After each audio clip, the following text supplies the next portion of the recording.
მოგესალმებით პატივცემულო გამომწერებო და დაინტერესებულო პირებო. Როგორც ხედავთ, ვიწყებთ სამზარეულოს დემონტაჟს, ანუ ჩვენ აქ საცხოვრებლად რო გადმოვედით, სამშენებლო კომპანიამ ჩაგვაბარა ესეთი, ანუ არის შუშა.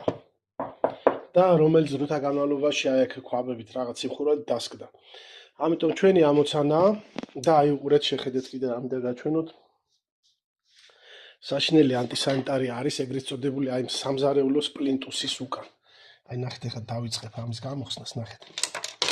აი ნახეთ როგორი ის არის. აი ნახეთ. ეხლა ჩვენ ვაკეთებთ სხვანაირად, ანუ სამზარეულოს მაგიდას ცვლით ზედაპირს, ვაყენებთ ახალს, სხვას თაგანვალობაში გაფუჭდა, დაზიანდა, აი ნახეთ რა მდგომარეობა გვაქვს და აი ესეთ იმას რა ქვია, პლინტუსს აღარ ვაკეთებთ რა. აი ნახეთ ჭუჭყის ბუდეს. აი ეს პლინტუსი დავა და პირდაპირ დავსვავთ სამზარეულოს მაგიდას და მეტლახს ზემოდან დავსვავთ რა, ანუ იქნება სუფთად. და ესეთი ის აღარ გვექნება რა. ამასაც ხსნით ამ რაღაც დამატებით იმას გაკეთებულს, რომ ეს ალბათ შუშა რო დაეჭირა, მაგიტო იყო. მქონდა მხოლოდ ერთადერთი ესა რა ქვია, შტებცელი, რომელიც რავი, არ იყო საკმარისი.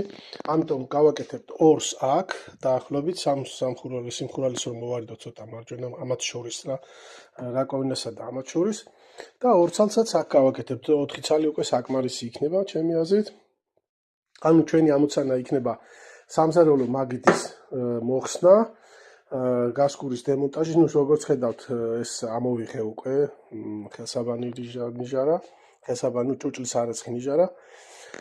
არაფერი სირთული არ არის, იხსნება ონკანებიდან, თუ აქ ესეთი ჩამკეტი ონკანები, რომელიც გადაკეტავს წყალს და შემდეგ იხსნება და სპეციალური სამაგნები აქვს. ერთ სიტყვით თანაჩერ ვიდეოებსაც შემოგთავაზებთ. ჩვენი ამოცანა აი ამ სამზარეულოს განახლება. დროებით